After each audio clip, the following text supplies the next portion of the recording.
इस समय उनको ये बोलना पड़ रहा है कि हम ऐतिहासिक जीत लेके आएंगे। वो भूल रहे हैं कि जो पिछली बार 2017 में चुनाव हुए और विधानसभा में उनको जो नंबर आए वो भी एक ऐतिहासिक जीत थी मोदी जी की बदौलत। लेकिन अब इस समय जिन हालातों से भारतीय जनता पार्टी और भारत का जो इतना बड़ा राज्य है उत्तर प्रदेश गुजर रहा है, तो उसमें इन विचारों को भारतीय जनता पार्टी विचारों की जनता पार्टी बन चुकी है।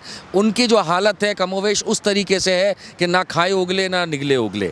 इस समय ये हो रहा है कि उगल नहीं पा रहे हैं वो ये नहीं बता पा रहे हैं कि उनकी हकीकत असलियत क्या है। आप देखते हैं कि जनरल सेक्रेटरी जो है दत्तात्रेय होसाबले आरएसएस के, अब वो लखनऊ में बस गए हैं। आप ये भी देख रहे हैं कि आरएसएस के सारे नेता चिंतित हैं।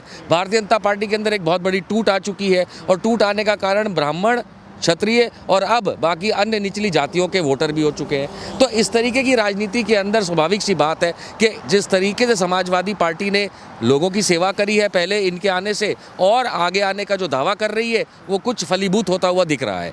भारतीय जनता पार्टी इस समय मोदी जी, अमित शाह, नड्डा, योगी इन्हीं को बचाने में चल रही है, लेकिन इन्होंने उत्तर प्रदेश के लोगों को नहीं बचाया। अगर उत्तर प्रदेश के लोगों को गंगा में बहने से बचाया होता तो अलबत्त इसका कोई नतीजा भी आता। बेरोज़गारी और भुखमरी के बदले कुछ दिया होता तो अलबत्त इसका कोई नतीजा आता।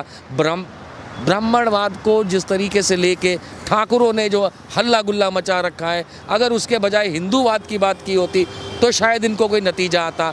हर बात पे ये फेल हुए हैं और जो सीधा सीधा निकल के आ रहा है कि भारतीय जनता पार्टी जाती हुई और साइकिल अंदर आती हुई हम सबको दिख रही है। टूटी हुई है भारतीय जनता पार्टी उत्तर प्रदेश में, कई भाग हो चुके हैं।